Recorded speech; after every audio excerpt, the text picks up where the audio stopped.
Weka hapo juu ile chapa.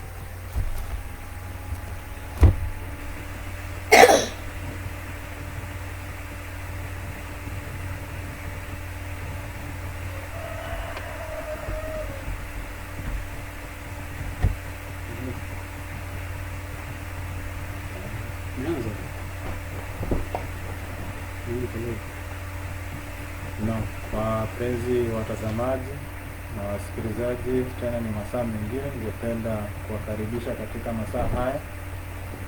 Ni masaa ya jioni, masaa mema ambayo tunaenda kutafakari neno kutoka Biblia, hasa tuweze kujua ukweli ndani ya Biblia.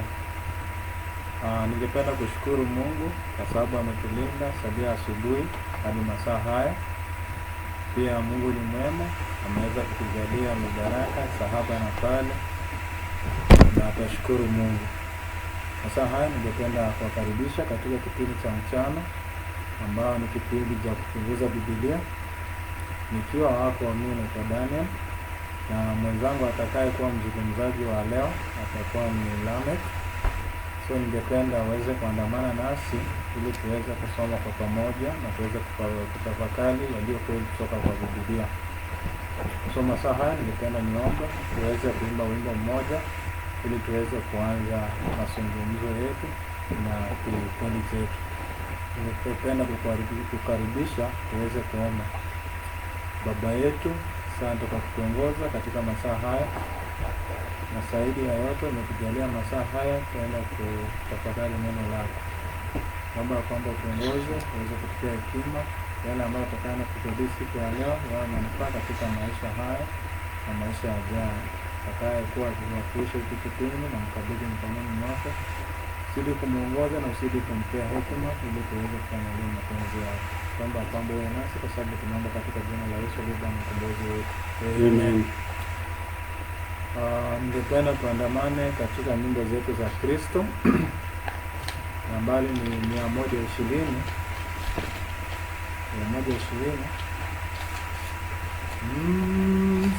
Msalaba wa Yesu, nikae karibu pale pana chemchemi ya kuponya dhambi, pale msalaba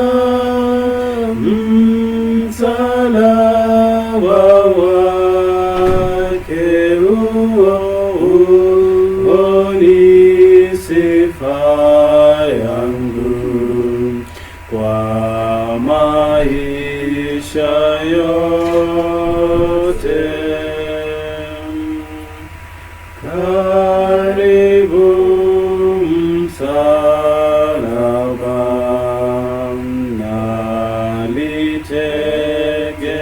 nalitegemea kukesha na kuja, nitarehemu pale msalaba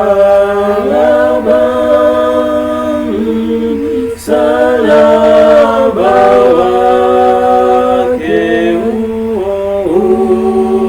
ni sifa yangu kwa maisha yote.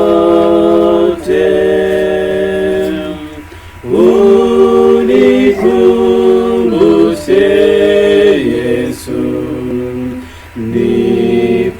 nikuone pale, niupate upendo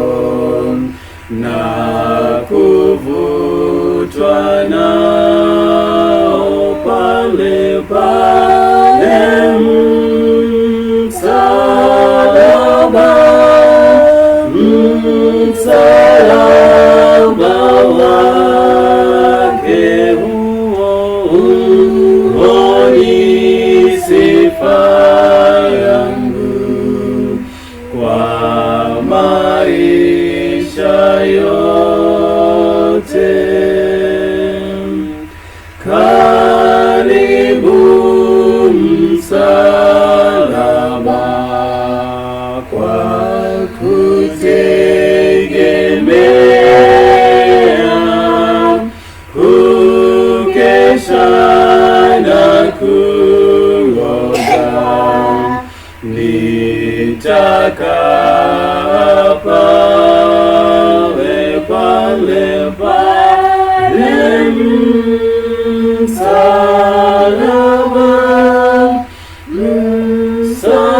msalaba wake huo ni sifa yangu kwa maisha yote.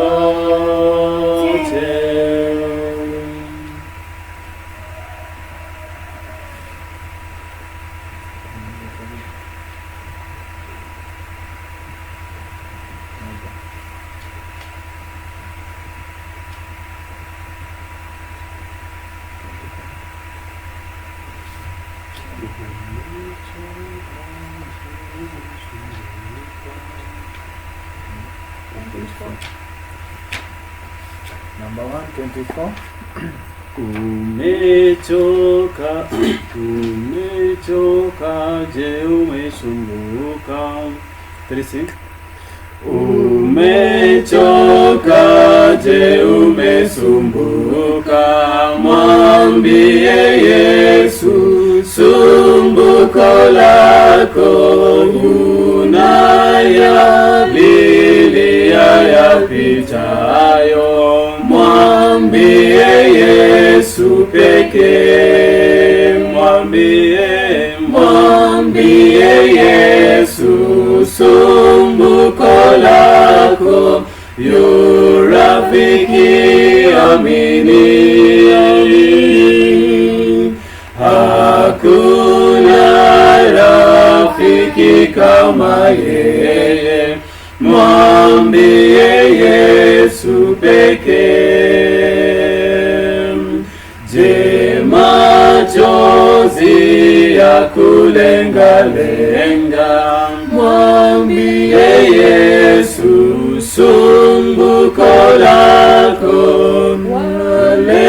Walemewa na dhambi rohoni, mwambie Yesu pekee. Mwambie Yesu sumbuko lako, yu rafiki amini. Hakuna rafiki kama yeye, mwambie Yesu pekee. Waogopa shida na majonzi, mwambie Yesu sumbuko lako. Wasumbukia mambo yajayo, mwambie Yesu pekee. Mwambie Yesu sumbuko lako, yu rafiki amini. Hakuna rafiki kama yeye, mwambie Yesu pekee. Kuwazia kifo kukutisha, mwambie Yesu sumbuko lako. Watamani ya ufalme wake, mwambie Yesu pekee. Mwambie Yesu sumbuko lako, yu rafiki amini. Hakuna rafiki kama yeye, mwambie Yesu pekee. Motege Yesu, no mosani manyire, mosani oliguna unyere, motege Yesu weka. Nashukuru kwa hicho kipindi kimepita za uimbaji. Ni masaa mengine mazuri, naenda kuwakaribisha tena katika kipindi vya masomo, yani kipindi cha Biblia, kufafanua Biblia zaidi, na ningependa kukaribisha mwenzangu aweze kuingia hewani tuweze kuanza kipindi. Na fikiria huko na nakala yako mahali unaweza andika, na pia sisi tunasoma Biblia. Kama uko na Biblia yako iweke kwa meza tuweze kuandamana moja kwa moja. So ningependa kukaribisha ndugu yangu, karibu ili tuweze kuendelea. Karibu. Watazamaji na wasikilizaji popote mlipo, tunawashukuru kwa uwepo wenu kuwa pamoja nasi. Tangia asubuhi mpaka sasa kwenda kujifundisha mafundisho ya Biblia, tuweze kuelewa Biblia na uchambuzi zaidi ndani ya Biblia, tuweze kujua mambo ambayo Kristo ametufunulia kwetu kupitia kwa Biblia. Hii ndio kazi ambayo sisi wa Kristo tumepewa tuweze kufikisha katika viwanja, ili watu waweze kuelewa mada na waweze kuelewa Kristo. Ningependa kwanza msomaji wangu asome kitabu cha waraka wa kwanza wa Petro 3:15 tuweze kuelewa kwanza jukumu langu mimi Mkristo ni lipi. Waraka wa kwanza wa Petro 3:15. Waraka wa kwanza wa Petro 3:15 inasema hivi, muwe tayari siku zote, tuwe tayari siku zote kumjibu kila mtu aulizaye habari za tumaini lililo ndani yenu, lakini kwa upole kwa hofu. Petro anatuambia tuwe tayari siku zote kumjibu kila mtu aulizaye habari la tumaini letu, bali kwa upole na unyenyekevu. Kweli? Hii ni swali tunalojiuliza siku ya leo. Je, Mtume Nabii Muhammad ametabiriwa ndani ya Biblia? Kuna aya zile ndugu zetu wa Kiislamu wanakwenda kutumia kuonyesha kuwa ametabiriwa ndani ya Biblia, lakini nao kuna jukumu fulani wamepewa, kuna jukumu ndani ya vitabu vyao wameweza kupewa waweze kutuuliza. Napenda msomaji atusomee Qur'an 16:43. Qur'an 16:43 nasema kwamba, nasemaje? Nasi hatukuwatuma kabla yako ila watu wanaume tuliowapa wahi ufunuo. Basi waulizeni wenye ukumbusho kama ninyi hamjui. Nashukuru. Wameambiwa watuulize wameambiwa watuulize kama wazijua, watu ukumbusho, yani watu wa Biblia. Na waraka wa kwanza wa Petro anasema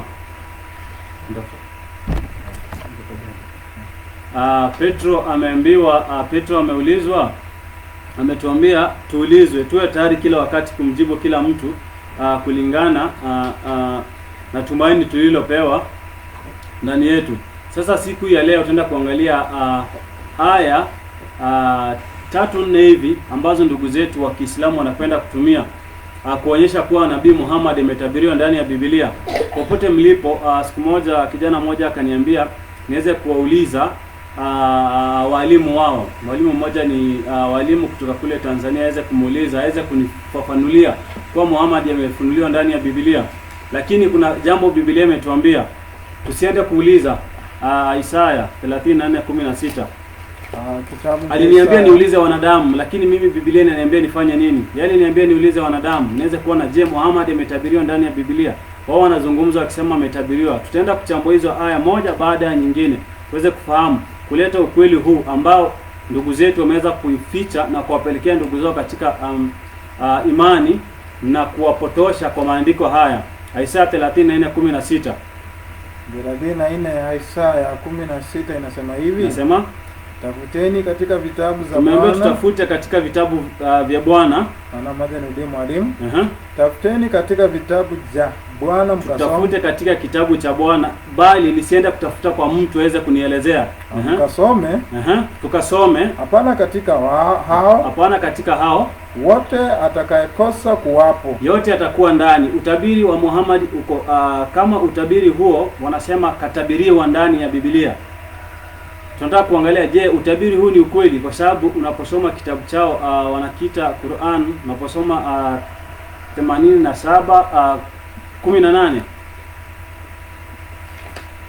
87:18 na tafsiri tunatumia hapa ni 87:18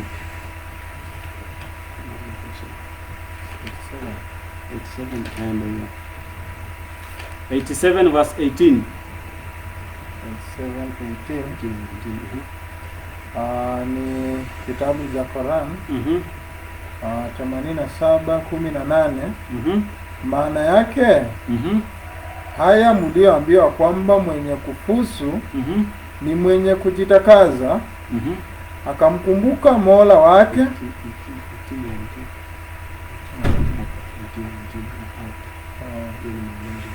Naam. Poleni. Inasema hivi, hakika haya mnayoambiwa humu katika Qur'ani yamo katika vitabu vilivyotangulia. 19 vitabu vya Ibrahimu na Musa na wengineo. Wanaambiwa utabiri huo ambao tunaenda kuzungumzia siku ya leo ndani ya vitabu vyao vipo, lakini wameambiwa hayo yamo katika vitabu vilivyotangulia. Sasa wao wanakuja katika vitabu vilivyotangulia, kuna baadhi ya aya kadha wa kadha wanapenda kuzitumia wakisema katabiriwa. Leo tunaenda kuzichambua. Aya ya kwanza ni Kumbukumbu la Torati 18:18. Aya ya pili ni Yohana Mtakatifu mstari wa kwanza kuanzia 19, na aya nyingine ni Ufunuo Yohana 19 na 11, na aya nyingine ni Nyakati wa kwanza 1:16, na aya ya mwisho ni Yohana Mtakatifu 14 kuanzia mstari wa 13, ufunuliwa wa Roho Mtakatifu. Hizo aya tunaenda kuzitambua leo. Tuangalie, je, Muhammad ametabiriwa ama aya hizi zilikuwa zinazungumzia nani? Tutaanza na kitabu cha Kumbukumbu la Torati 18:18. Kumbukumbu la Torati ni 18. Bumsi ya Mungu inasema hivi. 18:18 inasema na mimi nitawaondokeshea manabii miongoni mwa ndugu. Musa anazungumza akisema Mungu ataondokeshea nabii miongoni mwa ndugu zao. Mfano wako wewe, mfano wake Musa, nami nitatia maneno yangu na Mwenyezi Mungu atatia maneno yake kinywani mwake, naye atawaambia yote atakayomwamuru. Sasa ndugu zetu wa Kiislamu, kwanza Sheikh Yusuf anapowakilisha mada hii anasema mfano wa Musa ni Nabii Muhammad. Anauliza anatoa Elijah, anatoa Yohana Mbatizaji, na anatoa Kristo, na anatoa Muhammad. Anauliza ni nani anayefanana na Musa? Anaangalia kikwezo kuwa Musa baada ya mke wake Zipora kufa aliweza kumwoa mke Mkushi. So anasema Musa alikuwa na wanawake wawili na Muhammad alikuwa na zaidi ya mwanamke mmoja. Anasema Yesu Kristo kama ni mfano wa Musa hakuwa na mwanamke, Yohana Mbatizaji hakuwa na mwanamke, na Elijah alienda mbinguni, wanasema bado hakuja. So anapotoa kikwezo hiki anasema kuwa ni Nabii Muhammad, lakini Biblia iko wazi. Maneno haya ambayo Musa alikuwa anazungumza, kwanza tuweze kuelewa alikuwa anazungumzia kina nani. 18 mstari wa kwanza, hiyo Kumbukumbu la Torati 18. Tuweze kuangalia wakati Musa alipokuwa anazungumza maneno haya alikuwa anaambia kina nani. Alafu tuangalie maneno haya Musa alikuwa anazungumza alikuwa anaashiria nani. Kumbukumbu la Torati ni 18 mstari wa kwanza. Nasema hivi. Nasemaje? Makuhani Walawi, kabila yote ya Lawi. Nashukuru, achia tu pale. Musa alipokuwa anazungumza maneno haya alikuwa anazungumzia makuhani Walawi, alikuwa anazungumzia Walawi, na Waislamu si Walawi. Anasema nitaondokesheni mtume mfano wangu Musa. Tunataka kuangalia maneno yale yalikuja kutumia kwa nani? Je, ni kwa Mtume Muhammad? Wacha Biblia ijielezee. Ningependa uweze kusomea kitabu cha Matendo ya Mitume. Kitabu cha Matendo ya Mitume, mstari wa 3 kuanzia 20 mpaka 26. Pole pole tuweza kuangalia maneno yale Musa alisema maneno yale Musa aliweza kuzungumza akisema, nitaondokesheni nabii mfano wangu mimi, atakuja kati yenu. Mungu atatia maneno yake na mtamsikia yeye. Kumbukumbu Matendo ya Mitume 3 kuanzia mstari wa 20. Bomsi ya Mungu Inasemaje? Inasema hivi, apate kumtuma Kristo Yesu. Apate kumtuma Kristo Yesu. Mliowekewa tangu zamani. Naam. Hadi 26. Kuanzia 20 mpaka 26. Naam, 21 nasema hivi, ambaye ilimpasa kupokewa mbinguni hata ziche zamani za kufanywa upya vitu vyote zilizonenwa na Mungu kwa vinywa vya manabii wake watakatifu tokea mwanzo wa ulimwengu. 22. Kwa maana Musa kweli alisema kwamba yale maneno Musa aliweza kuyasema, acha niweze kuyarudia. Alisema, mimi nitamuondokesheni nabii miongoni mwa ndugu zao mfano wako wewe, nami nitatia maneno yangu kinywani mwake, naye atawaambia yote niliyowaamuru. Naam, 22 nasema kwa maana Musa kweli alisema ya kwamba Bwana Mungu wenu atawainulieni. Maneno yale Musa aliyoweza kuyasema, Daktari Luka anayarudia. Katika ndugu zenu kama mimi msikizeni yeye katika mambo yote. Kama Musa tumsikize huyu nabii katika mambo yote aliyonena nanyi. 23. Na itakuwa ya kwamba kila mtu ayasikiliza nabii huyo ataangamizwa na kutengwa na watu wale. Naam. Teremka. Na manabii wote tangu Samueli na wale waliokuja baada yake wote walinena walihubiri habari za siku hizi. Ninyi mmekuwa watoto wa manabii na wa maagano yale ambayo Mungu aliagana na baba zetu akiwaambia Ibrahimu katika uzao wako kabila zote na ulimwengu zitabarikiwa. 26. Mungu akishamfufua mtumishi wake Yesu. Yani malizia tu pale mwalimu. Naam. Yani Luka anatuambia maneno yale ya Kumbukumbu la Torati 18:18 yanaashiria Kristo. Kweli. Ufunuo ule wa Kumbukumbu la Torati 18:18 inaashiria Kristo, bali si mtume nabii Muhammad. Kweli. Waislamu popote mlipo, kila siku mmekuwa mkipatiwa ufunuo ama mafundisho yasiyofaa. Ama nitaita tu mafundisho ya uongo. Kweli. Mkisema 18:18 inafunuliwa nabii Muhammad, lakini Biblia iko wazi. Biblia imejiongeza ikisema ni Yesu Kristo.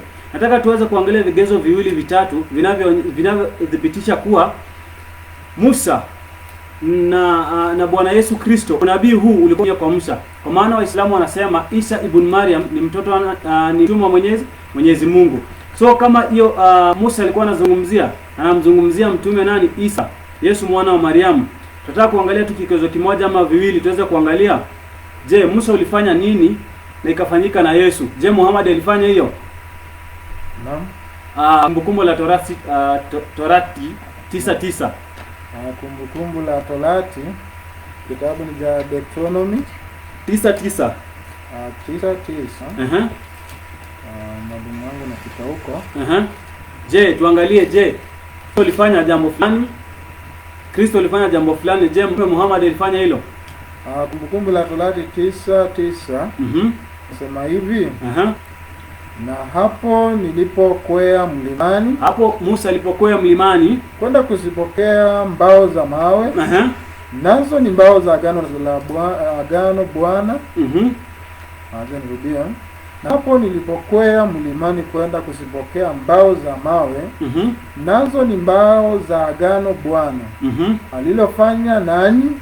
Ndipo nikakaa mle mlimani siku 40 usiku na mchana. Sikula chakula wala kunywa maji. Tunaambiwa mtume Musa alipokuwa kule mlimani alifast ama alifunga kwa siku 40 mchana na usiku bila kula. Je, jambo hili lilimtukia nani? Mathayo 4 mstari wa 1 na 2. Tuangalie. Yaani Musa alipokuwa anazungumzia kumbukumbu la Torati 18:18 alikuwa anaashiria Bwana Yesu Kristo. Naam. Tuangalie Kristo, je, ulifunga kwa siku 40 mchana na usiku bila kula? Naam. Mathayo mtakatifu kwanza ni 4:1. Kitabu cha Mathayo mtakatifu ni 4. Mstari wake ni wa kwanza. Nasema hivi: kisha Yesu alipandishwa na Roho nyikani ili ajaribiwe na Ibilisi. Akafunga siku 40. Alifunga siku 40 mchana na usiku. Mwisho akaona njaa. Nashukuru sana. Mimi natoa tu challenge ama wito kwa ndugu zetu wa Kiislamu. Wanitolee aya ndani ya vitabu vyao, hadithi, Buhari, mahali Muhammad alifunga kwa siku 40 mchana na usiku bila kula. Ile hali wao wanafunga kwa siku 30 na si kufunga, wanabadilisha kalenda. Mchana hawakuli, usiku wanakula. Anitolea mahali mtume Nabii Muhammad aliweza kufunga kwa siku 40 mchana na usiku bila kula. Hiyo ni kikozo cha kwanza. Kumbukumbu la Torati 18:18 inaafikiana kwa Yesu Kristo. Jinsi tumesoma katika Matendo ya Mitume 3 kuanzia mstari wa 20 mpaka 26. Tunaambiwa nabii huyu mfano wa Musa ni Kristo. Jambo lingine tu ndio alisema tu kiwazi, wakati Yesu alipokuwa anazaliwa, vijana kuanzia 0 years to 2 years, Mfalme Herode alisema waweze kuuawa, akikusudia kumuua Yesu. Lakini wale wote waliweza kuuliwa, bali Kristo hakuuliwa. Na wakati Musa alipokuwa anazaliwa, mfalme wa Israeli wa Misri, Farao alisema watoto wachanga waweze kuuliwa ili the population isiweze kuongezeka, akitumainia kuoa vijana watoto wanaume. Lakini Musa peke yake ndio hakuweza kufa. Hiyo ni kikwazo cha kwanza. Jambo lingine, Musa alitumwa kuokoa wana wa Israeli kule Misri. Bwana Yesu naye pia alitumwa kuokoa wanadamu kutoka katika utumwa wa dhambi. Yaani mambo haya yote yanaashiria kuwa kumbukumbu la Torati 18:18 inaafikiana kuwa mtume huyo ambaye Musa anaweza kumzungumzia ni mtume ambaye ni Yesu Kristo. Ndugu na dada wapendwa, popote mlipo wa Kiislamu, msikuwe mnadanganywa tu mnaambiwa ati 18:18 kumbukumbu la Torati ni Muhammad imetabiriwa. La hasha, Biblia iko wazi, imetuambia kuwa ni Yesu Kristo. Labda kikwezo cha pili tuenda kuangalia Yohana Mtakatifu. Yohana Mtakatifu 1 kuanzia mstari wa 19. Kuna jambo fulani pia Yohana Mtakatifu anatuelezea. Yohana Mtakatifu 1 1:19. 1:19. Tutateremka na andiko tu polepole. 1:19 inasema hivi. Ndio. Inasema hivi, Bumsi ya Mungu. Na huu ndio ushuhuda wake. Yohana. Wayahudi walipomtuma kwake makuhani na Walawi kutoka Yerusalemu ili wamuulize wewe yu nani? Walianza kumuuliza maswali, wewe yu nani? 20 naye anasema hivi. Naye alikiri wala hakukana. Alikiri kwamba mimi siye Kristo. Yeye siye Kristo. Naam. 21 inasema hivi. Wakamuuliza ni nani basi? Elia wewe? Akasema mimi siye. Yeye siye. Wewe nabii yule. Ningependa uweze kuchukua kikwazo maneno hayo. Wanasemanga tuwapatie jina la nabii yule. Wanasema kama nabii yule si Muhammad, tuwaletee jina. Siku ya leo tunataka kuwaletea jina, tuwaulize. Wanauliza nabii yule ni nani?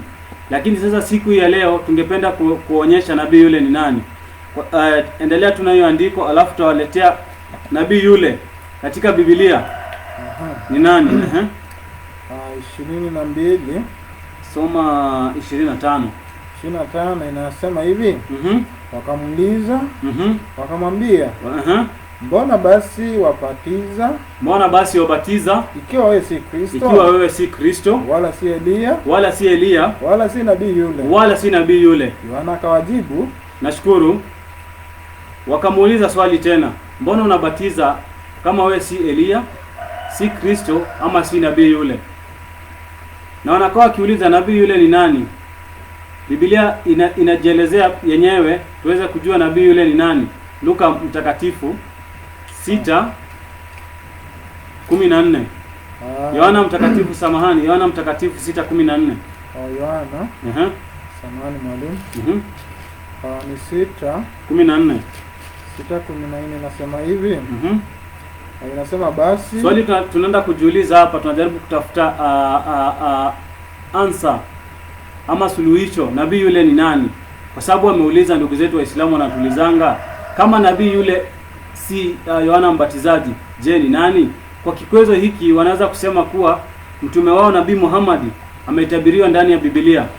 Na changamoto tunawapatia siku ya leo, kumtafuta Muhammad ndani ya Biblia ni kama kutafuta sindano ndani ya bahari. Somea 6:14 Yohana mtakatifu tujue nabii yule ni nani. Yohana mtakatifu 6 mstari wake ni wa 14. Nasema basi watu wale walipoiona ishara aliyoifanya walisema, hakika huyu ni nabii yule. Baada ya wanadamu kuona ishara ambazo Kristo amefanya, walikiri na kukubali kuwa Kristo ndio nabii yule ajaye ulimwenguni. Yaani Biblia iko wazi, inapotoa jambo fulani inatupatia answer. Wanaposema nabii yule ni nani, siku ya leo tumeambia nabii yule ni Kristo. Na kama wanapinga waweze kuleta hayo mapingamizi yao, tutaweza kuwajibu. Hata tusome dhibitisho wa pili 7:35 na 36, 39 mpaka 40. Yohana mtakatifu. Ni kitabu ya Yohana 7:39. 39 inasema hivi. Ni 7:39 mpaka 40.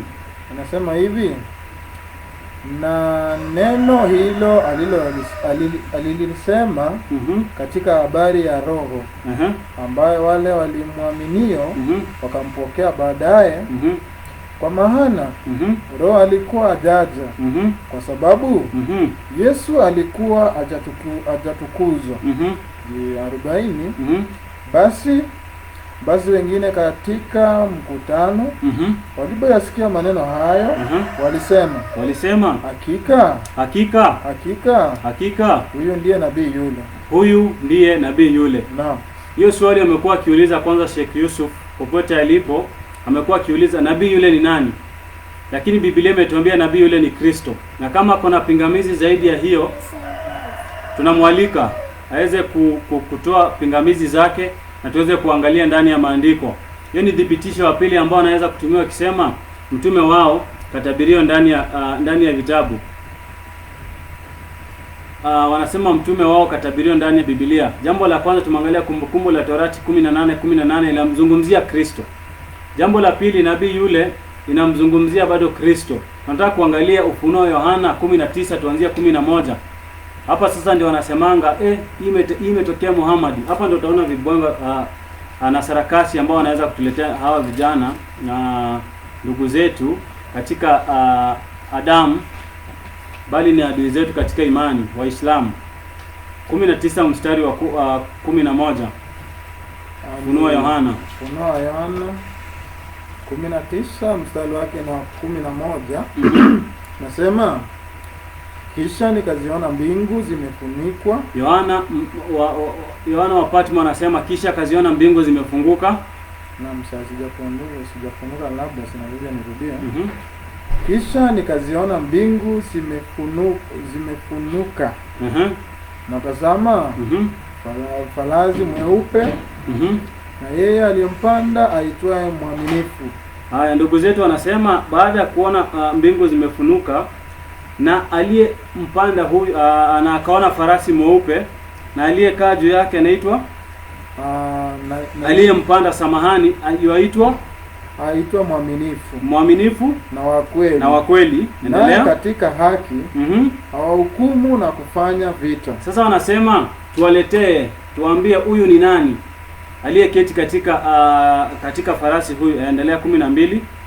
12 nasema na macho yake yalikuwa kama mwali wa moto, na juu ya kichwa chake vilemba vingi, naye ana jina lililoandikwa asilolijua mtu ila yeye mwenyewe. Wakimalizia 11 na 12 wanakata mbio, wanakuambia tuambie huyu ni nani.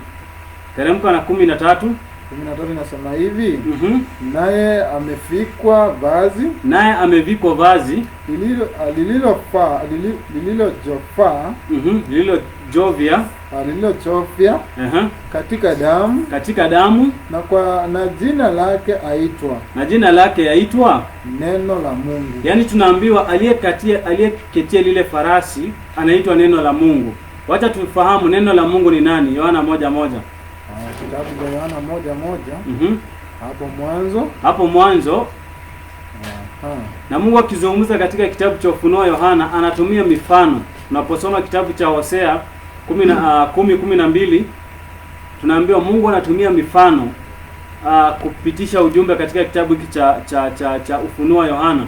Na kwa maana anasema aliyemkalia ameketia farasi mweupe. Hawa anasema ni Mtume Muhammad. Tutaenda kuangalia Muhammad alikalia mnyama mgani. Watatuambia siku ya leo. Kitabu cha Yohana Mtakatifu 1:1 tunasema hivi, tumeambiwa aliyekalia ule farasi mweupe anaitwa Neno la Mungu. Kweli. Tuweza kuangalia Neno la Mungu ni nani. Yohana 1:1. Nasema hivi, hapo mwanzo kulikuwako na neno, kulikuwako nayo neno, naye neno alikuwako kwa Mungu. Alikuwako kwa Mungu, naye neno alikuwa Mungu. Sasa challenge nawekea ndugu zetu wa Kiislamu waweze kutuambia ni lini Muhammad alikuwa kwa Mungu akaja duniani. 14 1:14. 1:14 nasema naye neno alifanyika mwili, akakaa kwetu, nasi tukauona utukufu wake, utukufu kama mwana pekee atokaye kwa Baba, amejaa neema na kweli. Yaani kwa kifupi Ufunuo 19 kuanzia mstari wa 11 ukiteremka mpaka chini hauzungumzii mtume Nabii Muhammad. Na kama unazungumzia mtume Nabii Muhammad, popote walimu wa Kiislamu wako waje wafunue. Tunawaitisha challenge hii. Wakuja tuambie, je, huyu ni Muhammadi? Kwa maandiko, kwa sababu sisi tumetoa maandiko yanadhihirisha ni Yesu. Yaani jambo moja nimejaribu kuwafahamu mwalimu hawa ndugu zetu wa Kiislamu ni kuwa wanampinga Kristo. Kweli. Kwa vigezo zile za Kristo wanamuinua Muhammad. Kweli. Unajua walikataa Yesu kusulubiwa. Kweli. Walikataa Yesu si mwana wa Mungu. Wamemkataa si Mungu. Kweli. Sasa kwa ule utabiri wa Kristo wanajaribu kufix mtume wao pale ndani. Yaani kumtafuta Muhammad ndani ya Biblia. Ni kama kuenda kwa bahari kutafuta sindano. Sijui kama utaweza kuipata. Hakuna. Ndani ya Biblia mtume Nabii Muhammad hajatabiriwa kabisa. Kuna aya nyingine unapenda unaposoma maisha ya mtume Muhammad kurasa wa 27. Mwandishi anasema pakaja malaika wawili Jibril na Michael walimletea mtume Muhammad mfano wa mnyama. Tunaambiwa alikuwa mrefu kumzidi punda. Na mfupi kumzidi farasi. Sasa tunauliza kama wanasema alikalia farasi mweupe na maisha ya mtume natuambia mnyama huyu Muhammad aliletewa alikuwa mrefu kumzidi punda na mfupi kuliko farasi. Sasa kama alikuwa mfupi kuliko farasi ni kumaanisha akalia farasi. So ni kumaanisha hizi mambo anazofundisha ni uongo na sarakasi wanazowaletea watu na kupoteza Waislamu wao. Ndugu na dada popote mlipo Waislamu, maandiko yako wazi, msitegemee walimu wenu waweza kuwasomea. Biblia imetuambia tuchunguze ndani ya vitabu tuweze kuelewa ni nini Mungu ametuletea siku ya leo. Kuna aya nyingine katika Nyakati. Nyakati. Biblia Mambo ya Nyakati wa kwanza 1:16. Tumeweza kuangalia zile hoja anazozitumia zinadhihirisha Yesu. Mambo ya Nyakati 1:16. First Chronicles chapter 1 verse 16. Mambo ya Nyakati 1:16. Mambo ya Nyakati wa kwanza. Nyakati wa kwanza 1:16. 1:16. Biblia inasema hivi. Inasema inasema na mwafadi na msemari na Muhamadi. Sasa wanaona hiyo jina Muhamadi, wanasema ati hii Biblia tulifanyia urekebisho ati Muhamadi. Na unaposoma katika kizazi hicho tunaambiwa huyu Muhamadi ambaye amezungumziwa ndani ya Biblia hii ametokana na kizazi cha Seth. Na wao wanasema utume wa Muhammad umetoka kwa Ishmaeli, kizazi cha Ishmaeli. Na Jafeth, unaposoma kizazi chake Abrahamu yuko ndani. Wanasema tu Wakristo walimodify ati hii ni Muhammad ameandikwa ndani ya Biblia. Na wanazidi kudanganya watu huko viwanjani, wanadanganya watu wengi sana. Siku ya leo tunawaambia Muhammad hajatabiriwa ndani ya Biblia. Na kama unaona you have that enough confidence, tunakualika tuweze kujadili pamoja nao utume wa Nabii Muhammad, kwa sababu ndani ya Biblia inagongana, hajatabiriwa, na utabiri ambao mnaweza kutoa mnamdhalilisha Kristo. Lakini huyo Kristo atakuja kuhukumu dunia. Pia huyo Muhammad mnaye msema atakuja kuhukumiwa. Nataka tuweze kuangalia wanachukua tena watu wamekufuru sana. Pia wanasema Roho Mtakatifu ambaye Kristo alikuwa anamzungumzia ni mtume Nabii Muhammad. Tunataka kuangalia mambo ambayo Kristo alikuwa anazungumza Yohana Mtakatifu 14 mstari wa 3. 14:13. Yohana ni 14:13. Nasema hivi. Katika Yohana Mtakatifu 14:13. Nasema hivi, nanyi mkiomba lolote kwa jina langu hilo 14:16. 14:16. Nasema hivi, nami nitamuomba Baba, naye atawapa msaidizi mwingine. Sasa wanasema msaidizi huyu mwingine ni mtume. Endelea. Ili akae nanyi na hata milele. Sasa tunaambiwa huyu msaidizi ambaye Baba atamleta atakaa nasi na hata milele. Jiulize hii swali. Muhammad alikufa, amezikwa kule, kaburi lake linachungwa na askari katika taifa hilo, ameshakufa. Lakini Roho Mtakatifu atakaa nasi milele hata milele. Endelea mpaka 18. 17. Ndiyo roho wa kweli ambayo ulimwengu hauwezi kumpokea. Sasa Muhammad ni lini alikuja kuwa roho? Naam. Wanafaa kujiuliza maswali haya na wachambua na kujiuliza. Wasikuwa wanadanganya ndani ya misikiti ati wanaambiwa nini. Waendelee kuuliza na kuchambua ndani ya Biblia. Na Biblia ilikuwa wazi. Naam. Tuko tayari kuwajibu. Watuulize sisi kulingana vile Qur'an inasema, ili na sisi tuweze kuwajibu kwa upole na unyenyekevu mambo ya Biblia. Endelea. Kwa kuwa hamuoni wala hamtambui, bali ninyi mnamtambua, maana anakaa kwetu, naye atakuwa ndani yetu. Sitawaacha ninyi yatima. Nataka tuweze kuangalia, wao wanasema roho huyu, msaidizi huyu ambaye ametabiriwa ndani ya andiko hili. Msaidizi huyu ambaye ametabiriwa ndani ya andiko hili ni mtume Nabii Muhammad. Lakini si leo, nataka tuangalie Biblia ikuwe wazi. Yaani Biblia unaposoma kitu, ukiuliza swali na kujibu. Yohana Mtakatifu 14 hapo tu 14, twende 26. Tujue huyu msaidizi roho wa kweli ni nani. 14:26. Lakini huyo msaidizi, kwanza tuliambiwa pale 14:16 ilikuwa inasema, kwanza ilikuwa inasema ni msaidizi, na tena ikasema ni roho wa kweli. Haya, hii 26 inasema lakini huyo msaidizi, lakini kwanza inasema huyo msaidizi. Hata tuangalie kama ni mtume Nabii Muhammad.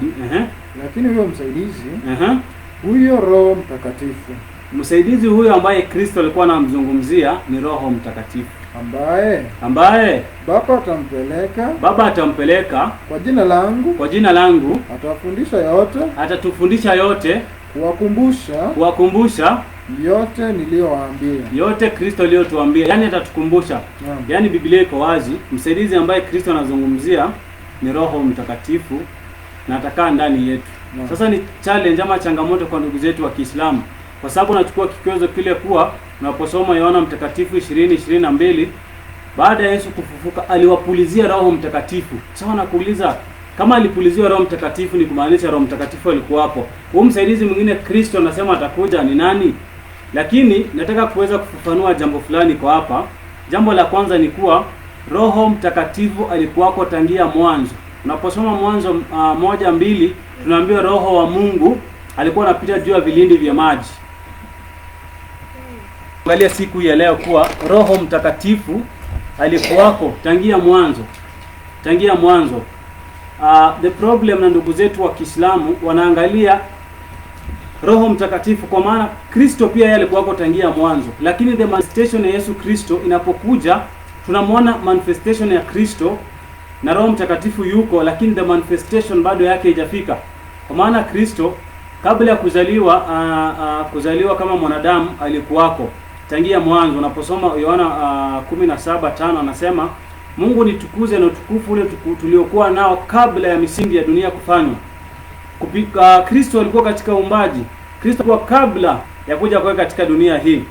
Na Yesu na Roho Mtakatifu pia aliweza. Tunataka kuangalia tu aya 2 kabla ya Kristo kuzaliwa. Mtakatifu alikuwako. Anataka kuangalia moja, tutaenda kuangalia Luka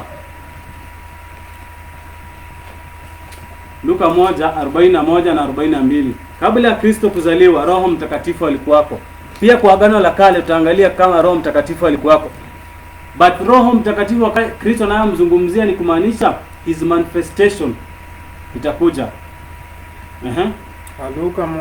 Luka 1:41 mpaka 42.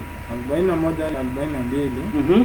Nasema kwamba ikawa Elisabeti aliposikia kule kuamkia kwake Mariamu kitoto kichanga kikaruka ndani ya tumbo lake. Elisabeti akajaa. Tunaona kabla ya kuzaliwa Roho Mtakatifu alijazwa Elisabeti, ni kumaanisha Roho Mtakatifu katika dunia hii. Ningependa kusoma kitabu kingine cha Zaburi 51:11 tuweze kuelewa, je, Roho Mtakatifu katika Agano la Kale alikuweko? Zaburi ya 51:11. 51:11. Daudi anasema 51 mstari wake ni wa 11. Nasema hivi, usinitenge na uso wako. Daudi anasema Mungu usinitenge na uso wako, wala Roho yako Mtakatifu. Yaani kutuambia Roho Mtakatifu alikuweko hata kabla, lakini napo pale Pentecost anapokuja tunaita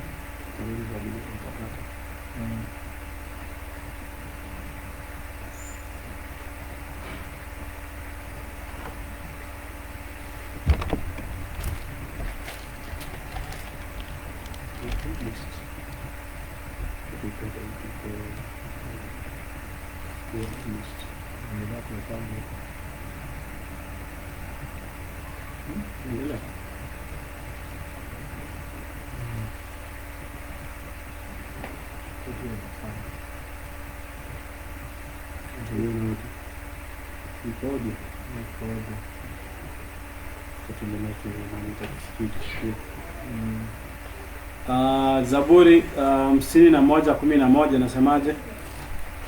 Zaburi 11:51. Zaburi